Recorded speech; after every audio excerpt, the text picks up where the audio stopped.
Hello my dear friends, and welcome back to another Star Wars video. So today, I have a double whammy of good Obi-Wan Kenobi news. The first one concerns comments from Ewan McGregor, and the second one involves a certain Star Wars theory which might have just been given some credibility thanks to the brand new encyclopedia. A character from the Clone Wars who many assumed was dead is in fact still alive. And that could mean, if they ever make a season 2, they could draw a big connection between Obi-Wan and his possible secret son. More on this later, but first, in light of recent comments from Ewan McGregor that Lucasfilm is trying to work a way around making a second season of the show. Yes, the first season was controversial, it missed the mark in many ways, but it was also fantastic to see Ewan McGregor, Hayden Christensen, and Ian McDiarmid back. But now Ewan McGregor once again has reinstated if they do a Kenobi season 2, he wants more flashbacks, but instead of them being Attack of the Clones era, he wants flashbacks to the Clone Wars themselves, similar to like we saw in the Ahsoka show. And he specifies, as he did a few months ago, he wants to see Kenobi in his Clone Wars armor. Could you imagine how amazing that would look? Hayden, Ariana Greenblatt, and Ewan, together in a live-action Clone Wars sequence. I have a feeling if they ever do a season 2,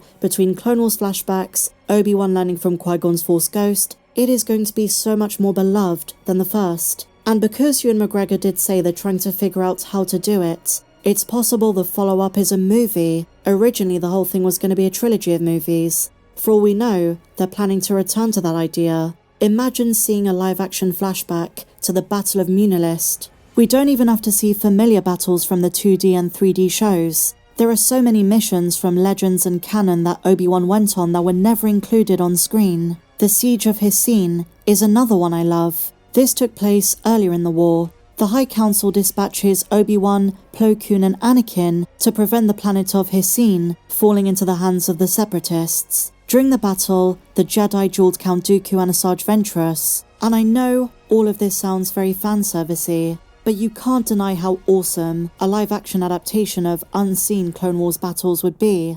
And so speaking of Obi-Wan, another brand new piece of info, we're once again diving into the brand new Star Wars encyclopedia. In my last coverage of this book, we spoke about Sabine Wren's family, how they might still be alive. And now we're looking at a different Mandalorian, one who's been at the center of so many theories over the years. Korkie Kryze, the nephew of Obi-Wan Kenobi's love interest during the Clone Wars, Duchess Satine. Fans have wondered for years, is he the secret love child of Obi-Wan, and is he still alive further down the timeline? The last time he made an appearance was in the Clone Wars Season 5, in the episode The Lawless. He freed his aunt from prison, but fans have wanted to know ever since. Where did he go? Some say he was killed by the Mandalorians after they recaptured Satine. He was the last one still standing to defend her on that platform.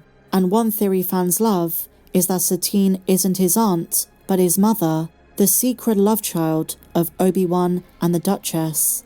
In either case, the new encyclopedia notes when characters are definitively dead, and while we don't know where Korkie is, the encyclopedia leaves it open-ended. He's definitely not dead.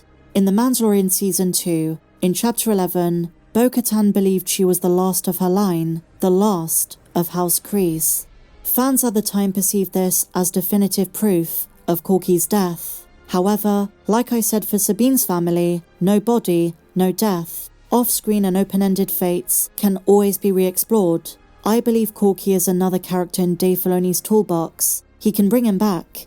Now that Bo-Katan and the tribes of Mandalore are reunited, could she go looking for more Mandalorian survivors on other worlds? Those who survived the Great Purge of Mandalore, many survivors scattered across various worlds and across the galaxy. I wouldn't be so quick to assume Korkie is dead, and the new encyclopedia leaves it very vague, not even mentioning the possibility of his death. If he's alive by the time of the New Republic, they can do this in one of the upcoming Mandalorian spin-offs, like The Mandalorian and Grogu by Jon Favreau, or whenever the show returns to Disney+.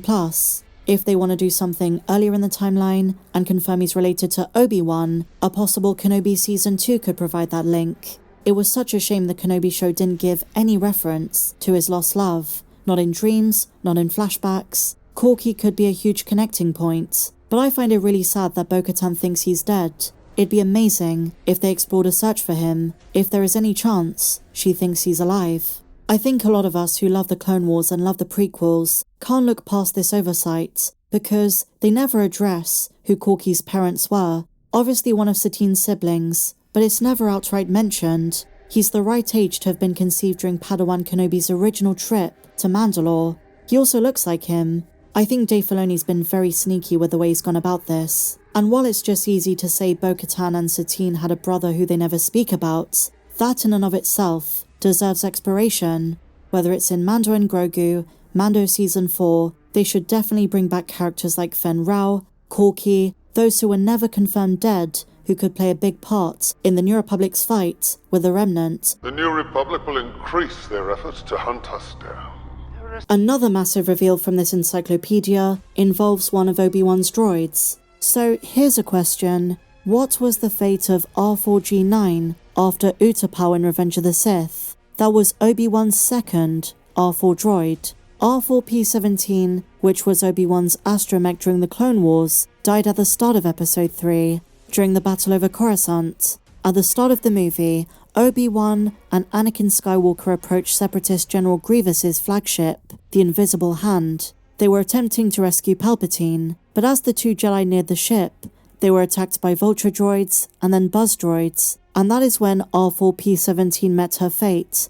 But then she was replaced by R4G9. She was previously assigned to Jedi Ayla Secura, but at the end of the Clone Wars in Revenge of the Sith, she accompanied Obi-Wan to Utapau. After Obi-Wan was informed by Taun Medan about the Separatist threat and General Grievous's presence, Kenobi ordered R4 to fly the Jedi Interceptor back to the Vigilance to report to Commander Cody and prepare the 212th for the Battle of Utapau. Then of course, Obi-Wan fights Grievous, and then Order 66 is initiated. Cody turns on Obi-Wan, Obi-Wan makes an escape, but we never found out what happened to R4G9, the second of Obi-Wan's R4s. It's never addressed. And while the new encyclopedia doesn't give us any kind of concrete answer, we do have something of a clue. After the Separatists were moved by Palpatine from Utapau to Mustafar, and they were killed, the planet of Utapau was unsurprisingly occupied by the Empire. The planet even got representation in the newly formed Imperial Senate.